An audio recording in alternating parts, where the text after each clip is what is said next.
Hello. Welcome back to Homeroom MLS. We're going to start looking at a project called List My Property to Sell. Let's go see what that looks like. So back in our student-facing guiding document here, that's this one right here, List My Property to Sell. The whole idea behind this one is that up until now, students have been buying properties. They've been renting, they've been buying a house, finding client properties, buying duplexes, etc. But now what we're doing is we're going to look at what it looks like to sell a house. And that's what this whole project is about. How do you sell a house? Okay, so let's come out to our website. Students are going to go to I am a student seller. They're going to go to their school. They're going to type in their password. And then they're going to go find List My Property to Sell. Now, again, there's the guiding document. And so that looks like this right here. So they're going to be filling this out as they work, just like normal. And so let's go see what this whole process looks like. Well, as you can see, there's 4 steps to this. The first step is they're going to choose a buyer persona. And so what I've done is I've created 4 different buyer personas. The young professional, this is a group of buyers, and they have some distinct, characteristics. They're usually dual income, in their mid-20s. It's their first home. They're looking for a price around this, and we can click into this to get more information. So, so let's go view profile.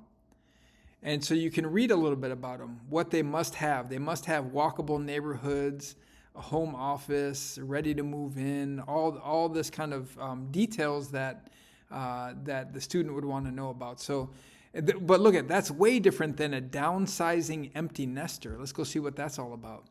So, their budget's a bit bigger.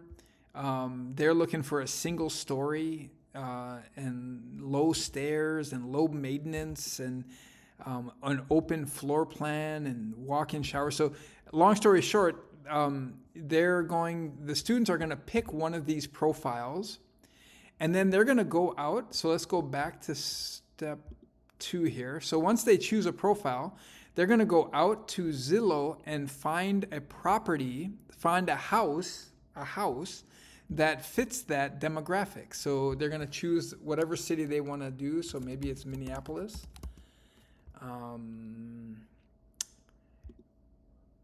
They're going to choose for sale. They're going to choose in their price range. So maybe, I don't know, maybe it's $400,000. Maybe it's 2 bedrooms and 2 baths or whatever it is that is associated with probably get rid of multifamily. And then they're going to go through and start looking at these, and they're going to pick one that they think will sell. So I don't know, let's say they choose this one right here. I mean, obviously they're going to look through it and read all about it and look through the pictures and all that stuff. Okay, then they're going to come down to listing their property. This is really interesting. So their name, they're going to type in their name. So I'm going to put mine in. They're going to type in their school, and then the student's email address. So I'll just put mine in. They're going to take that URL. So let's go grab that URL. Remember, they copy it from here, and they're going to paste it here, and then say import property. And again, what that's going to do is it's going to go scrape that website for these important details of this property. And again, it takes about a minute or so. Okay, let me just tell you what's going to happen here as this is working. So now it's done. So now I'm going to say submit listing. I want you to remember the address, 3108 10th Avenue South, that it cost this much, that there's this many bedrooms, square foot, etc. Okay, so just remember this, 3108 10th Avenue South. I'm going to submit the listing. Now I can say, hey, I want to go view my listing. So here it is right here. This is now listed up in our MLS. and it tells everything: our school, the price, the address, the bedrooms, who it's listed by. So it'll say the student's name, the original, and then if they click here, it'll go to the original like Zillow site. But check this out now. This is where it gets super cool. Up until now, we've all been going through this I am a student seller link. But now if we bounce over to here, I am a buyer, watch this. They're going to choose your school. And look at this. Now this property is listed up in our MLS. It's viewable, and we have all these filters. So the price and the number of bedrooms and the bathrooms, so the user can come through here and start filtering for all of this. Hey, look at this. This house has had 0 offers in 0 days on the market. We just put it up, so it's 0 days on the market. But look at this house. Another student submitted this one 18 days ago, and it's already got 3 offers. Interesting. So, hey, here's where this project becomes really interesting. This project, you're going to have your parents in your community, adults in your community, coming out to our website. They're going to come to I Am a Buyer. They're going to choose your school. They're going to start looking through these properties, and they're going to make offers on these houses. Let's go make an offer on the house that we just put up. Imagine that I'm a teacher down the hall, and you as the teacher have talked with them and said, hey, go out to this website and make a couple offers. So they're going to come here.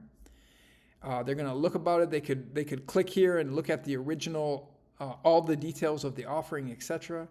But here, look here, make an offer. So here, the buyer, the person making the offer, is going to put their name here. So let's say the buyer is Chris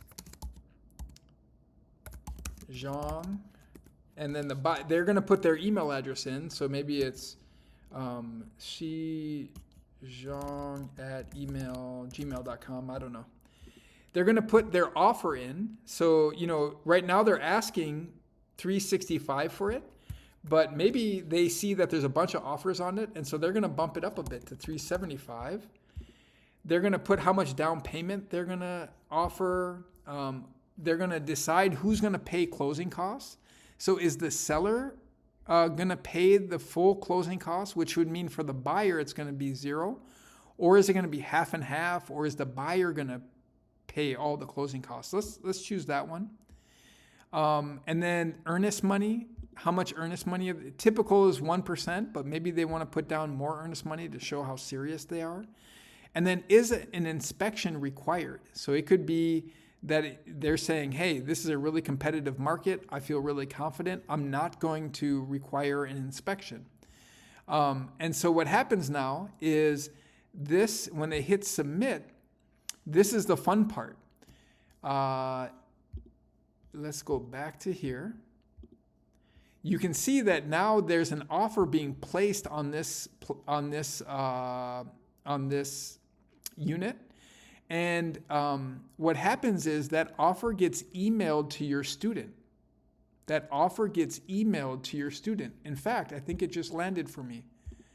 Let's check it out. Let's see if I can refresh. There it is. So look, it says new offer on my property. And it shows you, look, Chris Zhang just put an offer in. I'm asking this amount. They're offering this amount, and then all the contingencies. So they're willing to pay half the closing costs. That means for me, it'll cost $11,000. It could have cost $22,000, but because they're paying half of it, that's only going to cost me $11,000. They're putting down some earnest money, and the higher the earnest money, the more serious the buyer is. And so it explains this right here. And then they're not requiring an inspection, and it explains why that's important from a seller perspective. Now, over time, hey, now put your teacher hat on. Over time, what we're trying to do is this. We're trying to get your students to have multiple offers. So the ideal situation is that your student is going to have 5 or 6 or 7 offers like this one does. and they're all going to be emailed to that student. Why is that powerful? Hey, at some point towards the end of the quarter, your student is going to decide on which offer is best for them. So let's go back here and see what that looks like. So I'm a student. They're going to come back. They're going to enter their... Oops, I got to do that right. So they're going to come back to list my property to sell, and then they're going to decide on the offer. Now, the offer, these are the kind of the 5 ingredients to consider when you're deciding on a bunch of different offers. Their offer price, the closing costs, who's paying the closing costs, whether they need an inspection, the buyer's down payment amount. The higher, the more serious they are. The lower, the more complications that could come in. And then the more earnest money, the better. It just shows that the buyer is really serious. So they're going to come through. They're going to decide on an offer. They're going to put that their name in, their school, the buyer's name, the buyer's email, and then the listing URL. And then they're going to import that. And then they're going to submit that. And that's going to email out to the buyer saying, hey, we've chosen your offer, which is really cool. So this is, as you can see, we're simulating what it's like to really sell a home. We're simulating what it's like to sell a home.